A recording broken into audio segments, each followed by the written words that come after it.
I think the first thing I would wish to do is to really appreciate these lady and gentlemen for their contribution and for one simple fact that each of them has a reason why they are who they are, and they have whichever side they are, at least they have a reason. I think that is good enough for us to clap for them.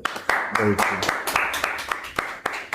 And that is the one thing that I have kept saying, and at some point become a lonely voice in the wilderness, that the politics of Kenya has continued to shift. And the voter that we are going to experience in 2027 is not the voter that has been there.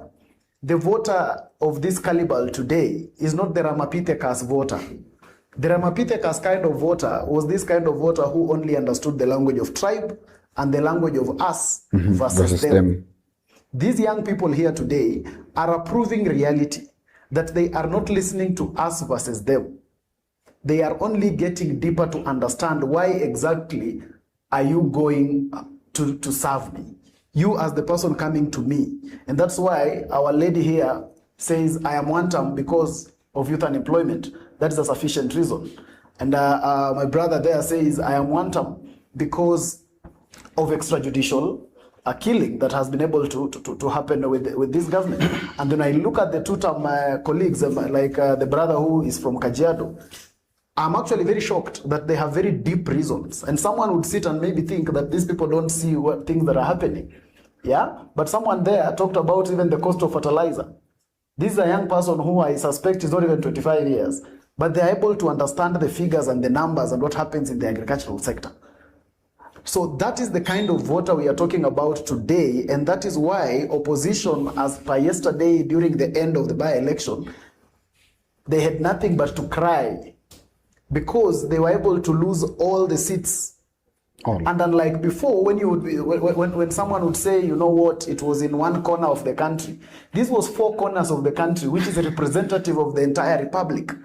When you lose elections in 4 corners of the country, it simply shows you what the people actually think. And the reality is that this voter today is not going to buy what I call hollow microphone rhetoric. This voter today is getting deep to understand, okay, fine, apart from you dancing for me on this microphone, apart from the mobilization, apart from the sloganeering, what exactly are you doing? And so what I'll be able to tell from what I have been able to listen to is, you see, there was someone called Scott, who was the editor of The Guardian. And Scott said that opinion is free, but facts are sacred. So I want you to ask yourself whether you are one term or two term, that the reasons that you have, are they opinions or are they facts? Yeah? The moment you get deeper into it, then you'll be able to know, am I on the right side or am I on the wrong side? So that if you are speaking about, I am here because there is an unemployment problem, I want you to get deeper and ask yourself, so for how long has unemployment existed in Kenya and Africa? And did it start with the current president? And then the next question you'll ask yourself is, and this government, what has it really done about this unemployment situation? Has it done something about youth unemployment? And you'll get deeper into the facts, you'll start seeing things like the Nyota program. You'll start seeing Kazi Maju. You'll start realizing that this is the first government to employ the highest number of teachers since our independence. These are the things that you'll be able to start seeing. Then that will help you interrogate yourself even further. When you're talking about what my brother talks about, extrajudicial killings and disappearance and that, which I totally agree. Then when you get deeper into the fact check, then you ask yourself, is this a creation of this government? Did it begin before? Then you'll start realizing that at one point there was the Wagala massacre.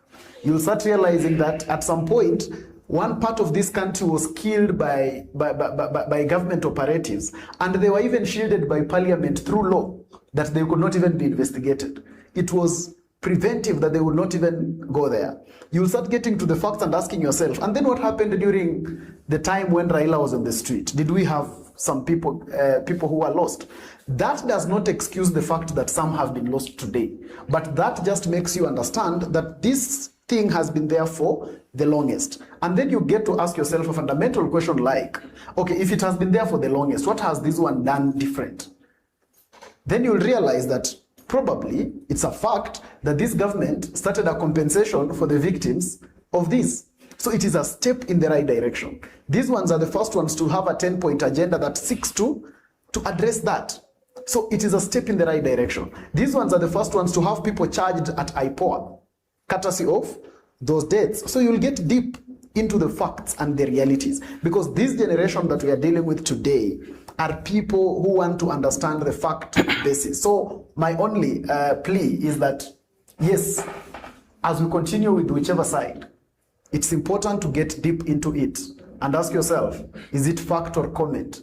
Because they say opinion is free, but facts are sacred. So by the time we finish, then we'll be able to Adam, put ourselves on the radar. And I think at some point, I want us to interrogate and ask each of these people, what is your reason? And when they say the reason, we ask ourselves, is it a fact or a comment? And I think we'll be able to finish from one side, all of us. Thank you.